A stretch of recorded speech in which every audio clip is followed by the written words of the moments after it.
However, the intelligence community assesses that Russia, China, North Korea, Iran, and Pakistan have been researching and developing an array of novel, advanced, or traditional missile delivery systems with nuclear and conventional payloads that put our homeland within range. तो ये जो बयान है तुलसी गैब्रेट का, ये बड़ा खौफनाक है, क्योंकि इसमें तो वाज़े तौर पर ऐसे लग रहा है कि उन्होंने आगे के जो अपने अहदाफ हैं जिन पर उनकी नज़र है वो भी बयान कर दिए हैं। और अब ये बड़े सख्त परेशान हैं, इनको समझ नहीं आ रही क्या पोजीशन। कभी अपने ख्वाब में भी, ये बेहोशी के आलम में भी ये नहीं सोच सकते कि ये कोई ऐसे मिसाइल सिस्टम बनाएं जो इसराइल तक जा सकते हों या अमेरिका तक बाहर करें। भाई आप किधर बैठे हैं, हमें क्या ज़रूरत पड़ी है कि जी हम आपके साथ जाके पंगे लें।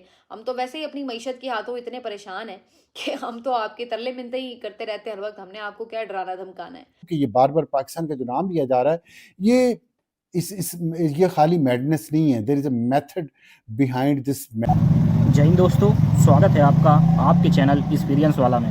दोस्तों कहीं ना कहीं आज एक बहुत बड़ी न्यूज़ सामने आई है जो कि यूट्यूब पर बहुत ही ज़्यादा ट्रेंडिंग में चल रही है।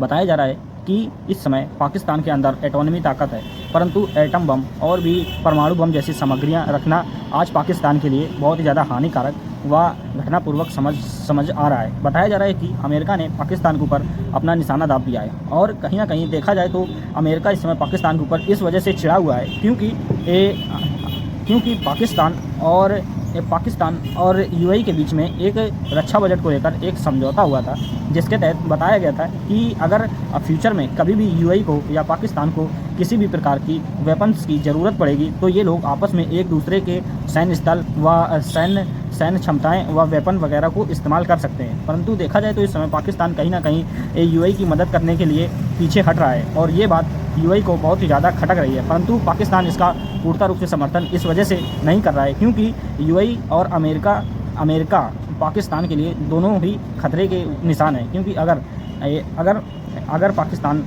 यूएई का साथ देता है तो ये कहीं ना कहीं पाकिस्तान के लिए बुरी बात होगी कि जी जो ममालिक जो है वो जौहरी अपनी कैपेसिटी बढ़ा रहे हैं, तो उनसे जो अमेरिका को ख़तरात लाहक हैं, तो उसमें तो वो पाकिस्तान को भी शामिल करें। हालांकि पाकिस्तान तो कहीं से भी अमेरिका के लिए थ्रेट नहीं है, बल्कि किसी के लिए भी थ्रेट नहीं है।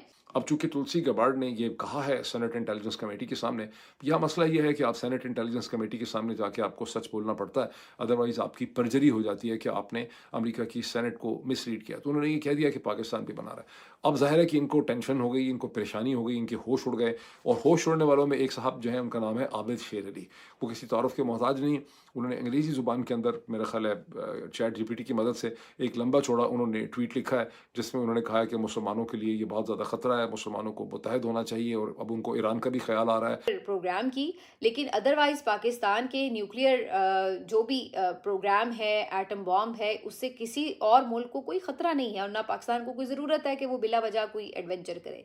लेकिन दूसरी तरफ हम ये देखते हैं कि जो सहूनी ताकतें हैं उनको हमेशा जो मुस्लिम कंट्रीज़ और ख़ास तौर पर जो स्ट्रॉन्ग मुस्लिम कंट्रीज़ हैं इस कॉन्टेक्स्ट में, कि वो अगर कोई बहुत बड़ी पावर रखती हैं, अगर वो कोई न्यूक्लियर पावर रखती हैं, अगर वो ऑयल रिजर्व्स रखती हैं, या अगर वो बहुत अमीर कबीर मुल्क हैं, चाहे वो अब आप सऊदीया से शुरू होकर ईरान पर आकर पाकिस्तान की तरफ आ जाएं, तो उन्हें हर मुस्लिम कंट्री से जो है वो एक थ्रेट महसूस ही हो रहा होता है कि जनाब ये हमें कुछ कह देंगे।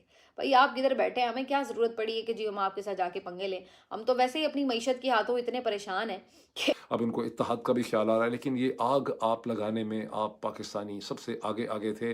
अपने इक़्तिदार को बचाने के लिए, उसको लेजिटिमेट करने के लिए हर वो जुर्म जो हो सकता था किसी क्राइम बुक के अंदर, वो इस पाकिस्तानी रजीम ने किया। लेकिन अब इनको ये नज़र आ रहा है कि हमारा भी नाम लिया जा रहा है। पाकिस्तान का जो जौहरी प्रोग्राम है वो एक पुरअमन प्रोग्राम है, और उसका मकसद सिर्फ अपना दिफा है।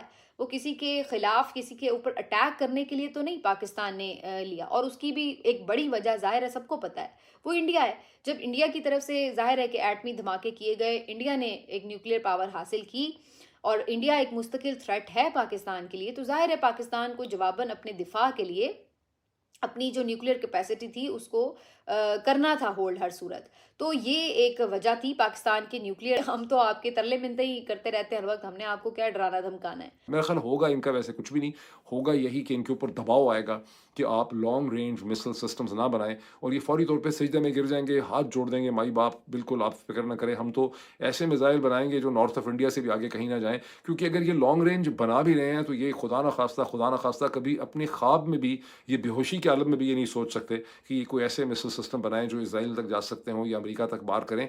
ये जो भी बना रहे हैं वो सिर्फ हिंदुस्तान के ऊपर एक डिटरेंट रखने के लिए बना रहे होंगे कि हम हिंदुस्तान की साउथ को भी, क्योंकि हिंदुस्तान की ज़ाहिर डेप्थ बहुत ज़्यादा है और उनकी समंदर के अंदर भी उनकी बहुत सी जो है सबमरीन्स पाई जाती हैं, तो ये बेसिकली ये हिंदुस्तान को वार्न करने के लिए बना रहे होंगे। यही एक्सप्लेनेशन भी देंगे, लेकिन हो सकता है कि कहें कि हम लेस रेंज के मिसाइल जो है बना लेते हैं। तो यहाँ पर जो ये नाम लेना है उसकी कुछ लोग ये भी वजह तराशते हैं कि जी तुलसी गैब्रेट जो है उनको तो एक शुरू से ही पाकिस्तान से तकलीफ है, तो जी उन्होंने जानबूझकर ये बात की है। लेकिन ये बात सिर्फ उनकी तरफ से नहीं है, वक्तन फ़वक्तन इनके जो इंटेलिजेंस के लोग हैं या जो इनके आप कह लें कि कुछ ऑफिशियल्स हैं पुराने, उनकी तरफ से भी इस तरह की इंडिकेशंस मिलती हैं कि जहाँ पे लगता है कि उनको कहीं ना कहीं जो पाकिस्तान, एटमी पाकिस्तान है, वो भी खटकता है।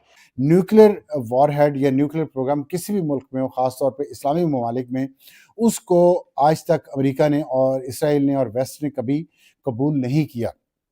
और बड़ी लंबी कहानी है पाकिस्तान कैसे अपना प्रोग्राम कामयाब कर सका, किस तरह पहुंचा, उसका मैं थोड़ा सा जिक्र आपको भी करूंगा। लेकिन बाकी मैं आपको एक पैटर्न बता दूं जो दुनिया में चलता है पिछले 40-50 साल में, जो चल रहा है और जिससे हमें महफूज रहने की ज़रूरत है। और उस पैटर्न में अमेरिका और इसराइल क्या चीज़ें इस्तेमाल करते हैं उस मुल्क के ख़िलाफ़ जिसके ऊपर उन्हें शक होता है कि ये एटमी प्रोग्राम को परस्यू कर रहा है। और अब पाकिस्तान पे तो ये इल्ज़ाम भी लग गया कि मिसाइल प्रोग्राम भी उसमें वो ऐसा परस्यू कर रहा है। हालांकि पाकिस्तान बार बार ये कह चुका है कि हमारा जो न्यूक्लियर और मिसाइल प्रोग्राम है वो इंडिया स्पेसिफिक है, ना ही उससे ज़्यादा लंबी रेंज के पाकिस्तान मिसाइल बना रहा है, ना ही पाकिस्तान ने कभी किसी और मुल्क को धमकी दी है, ना ही पाकिस्तान ने कभी किसी को ये कहा है कि, ना ही पाकिस्तान के कोई ऐसे अज़ाइम है जिससे लगे कि पाकिस्तान किसी इंडिया के अलावा किसी मुल्क से जंग करना चाहता है या वहाँ पे न्यूक्लियर हथियार इस्तेमाल करना चाहता है या वहाँ पे उसको कोई इतनी दूर कोई मुल्क है जहाँ पे पाकिस्तान की मिसाइल पहुँचाना बहुत ज़रूरी है। पाकिस्तान ने कभी आज तक ऐसी बात नहीं की और बड़े स्मार्ट तरीके से वाइजली